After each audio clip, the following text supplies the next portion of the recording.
As a vintage and antiques dealer, I sell a lot of collectibles, but it can be hard to know what knickknacks and trinkets are worth picking up when you're out sourcing or shopping for your home. So when Martha Stewart announced her must-have collectibles list, I knew I had to share it with you guys because in Martha, we trust. So here are 10 vintage collectibles you should be looking for if you're at the thrift store or flea markets, according to Martha Stewart. So first up is a favorite of mine, and it is candle snuffers. I own a lot of these. I sell a lot of these.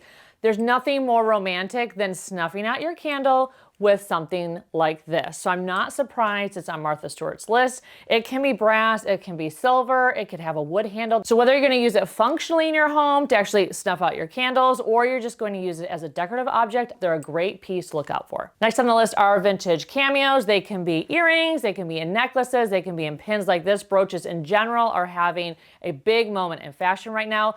The silhouette is classic. I usually find these at estate sales. They're not very expensive, but they're very popular and continue to have a following of people who love and adore them. Next on the list are trinket boxes, and I sell a lot of trinket boxes. As a vintage dealer, they are one of my best sellers. You know this if you watch my channel.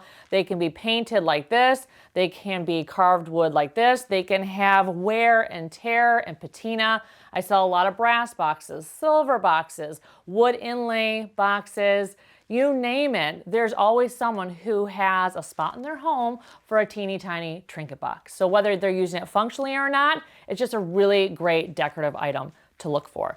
So when you're out thrifting and antiquing and you see a really interesting wood box or painted box or any type of trinket box, make sure you're picking it up. So next on the list are egg cups. So little egg cups like this, people love to collect them and decorate with them. They're very sweet and adorable. They come in many shapes and colors and materials.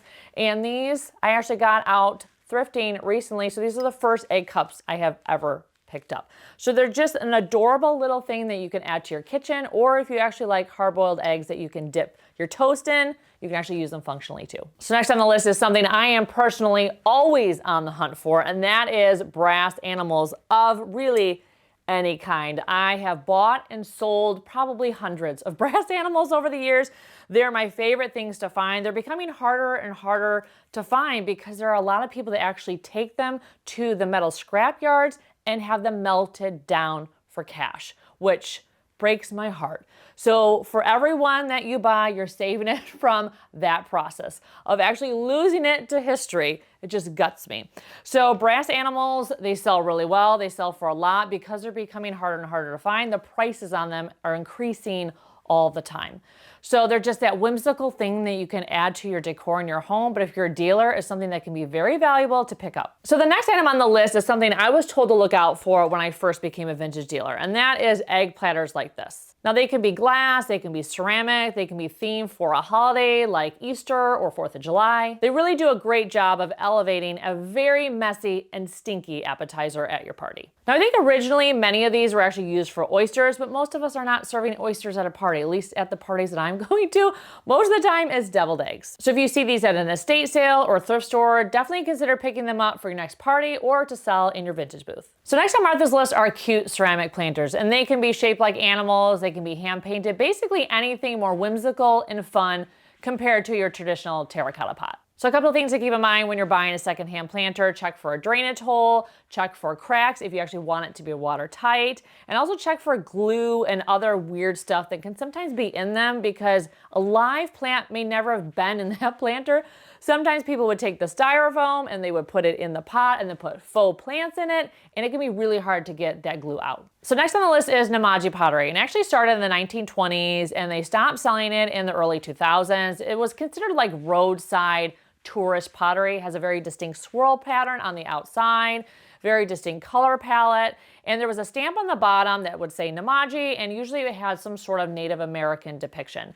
Now, just because it was marketed as a Native American piece doesn't mean it actually was Native American pottery, because it was not. So its history is a little bit problematic. Namaji pottery has a huge following, and if you're just starting out as a vintage dealer, you may want to consider picking it up for your online shop or your vintage booth. So the next item on the list is something that you could find at the thrift store right now, and that is vintage tins. And the reason why I think they appeal to so many people is, one, they come in fun colors. Even when they have wear like these two, they're still really cheerful and fun and just visually interesting. But I also think people are just fascinated that food came in tin back in the day. I mean, everything is cardboard now and plastic. The packaging is just totally uninspired compared to this. So anytime I find tins that are interesting, like this one I actually found for €1 in Europe, in Amsterdam at a flea market, and I actually don't pick up a ton of tins, but this one, just the pattern and colors were just too good, and even the patina added to its character. So if I find a really good one, I usually will pick it up, but just know sometimes these pieces, like tin pieces like this, can actually have lead. So the final item I want to share on Martha's list, before we get to my own list of collectibles I think you should be looking out for, are salt and pepper shakers. Now, salt and pepper shakers have been beloved by people for decades and decades, maybe centuries. People adore them. They come in so many shapes and colors and sizes and themes. It's honestly ridiculous how many salt and pepper shakers there are in the world. And sometimes they can be worth a lot of money. So if you want to have a little fun, you could always go to eBay Solds and look up salt and pepper shakers and see which ones are actually selling for a crazy amount of money, because they are out there. And those are the ones, if you're a dealer, you want to look out for. But they really are fun to have as part of your kitchen decor. So whether you're actually going to use them, I am a bit squeamish about using secondhand salt and pepper shakers, especially ones that are worn this bad. I'm like, ooh, what's inside? Because they're very hard to clean inside of salt and pepper shakers. But I think a lot of people just use them as decoration, unless they can definitively tell if they open them up that they're safe to put salt and pepper in. But they always have a buyer. They can be so fun to have in your home. So something that a lot of people look out for. So there are actually 33 collectibles on Martha Stewart's list. So if you're interested in seeing the rest of her list, I have actually linked the article down below in the description. So as someone who sells a lot of collectibles, I actually have a top 5 list I'm going to share with you right now. These are items that I'm always looking for when I'm at flea markets, estate sales, or thrift stores. And the reason why these items made the list is because they can be very valuable for vintage dealers. So first up is tramp art. This is something every single vintage dealer hopes to come across. If you're in Europe, you're going to find it a lot more often than you are in the States.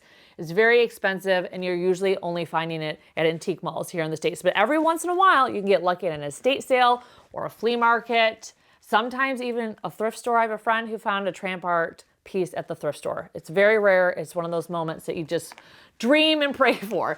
This is actually something that I got. It was only $100, and for a tramp art piece, that's actually not bad, because they can sell for hundreds and hundreds of dollars, depending on how ornate it is, the size, the configuration. They're just very cool. You can tell it's tramp art because it's just layers and layers of cut wood. It also can be matchsticks, and popsicle sticks also fall within the tramp art category. So because it's so valuable and interesting and so rare, is something that if I do see and it's within my budget, I will always pick it up. So I've only ever found one of these in my life, and I decided to keep it, and that is a sailor's valentine. And a sailor's valentine is a type of art piece that was done by sailors when they would go out to sea. They would find shells, and they would make these really pretty elaborate patterns, and they would bring them home and give them to loved ones. So the story behind them is really special. They can be worth a lot because they're so delicate and they're so rare. This one in particular was very interesting when I found it, because it has so many different colors. A lot of times it can just be like the white shells. It's really just dependent on like what type of shell the sailor had most of when they were making the design. So yeah, sailor valentines, if you can find them, definitely pick them up, because they're absolutely beautiful and the story behind them is just lovely. So next on my list are Native American baskets, and pieces like these can be worth a lot of money because they're highly collectible. I actually found this at a thrift store at a Value Village, and I nearly fell over when I saw it on the shelf, because it's worth hundreds of dollars. And so Native American baskets can be worth a lot of money. And I could not believe my luck. The thrift gods definitely blessed me that day with something like this. So you can actually find them very inexpensively. You can get lucky. Usually if you're at a market, like a flea market, and you see a vendor that has several of these, then you know that they probably know what they have. It's always worth asking about pricing. You just never know. But usually your best bet at finding these is from a vendor who doesn't know what they have, and they just think it's a nice basket, not knowing that it could be a Native American basket and worth a lot of money. So always keep an eye out for these. So next on the list are vintage matchbooks. And this is something that I have gotten into recently. I sell a lot of them on my booth. I usually bundle them up in like $5 sets, and they're just an impulse buy when someone comes through. Sometimes I'll theme them by color. Other times I'll just theme them by location, and others are just random. I know a lot of people sell individual matchbooks, and again, people just see one that speaks to them. They like the design, they like the branding, and they just pick it up. But some matchbooks, like individual ones, can be worth hundreds of dollars, which is crazy. So if you're at a garage sale or an estate sale or a flea market and you see a giant bag or container of vintage matches, consider picking it up because you may get lucky and you may find one that's very, very valuable. If you're curious which ones are worth a lot of money, I would recommend going to eBay and Souls and check out the ones that have sold recently because you will be shocked how valuable some matches can be. And the final collectible I am always picking up are vintage brass bells. Now they can be etched like this or they can be even more ornate. I pick up all sizes from teeny tiny ones to giant ones that you hang on the wall. Brass bells always have a buyer. A lot of people collect the small ones, and these small ones can actually go for $18 or more a piece. And usually when I'm finding them, they're just a couple bucks. So it's a nice flip if you're a dealer. And even the ones with a long handle, they also sell well for me in my vintage booth. So that's my list of collectibles, Martha's list of collectibles, but I wanna know, what is your list of collectibles? What are you looking for when you're at flea markets and thrift stores? So let me know in the comments down below, and if you're a vintage dealer, let me know what collectibles are selling well for you. Thank you so much for watching today, and I can't wait to see you in my next video. Take care.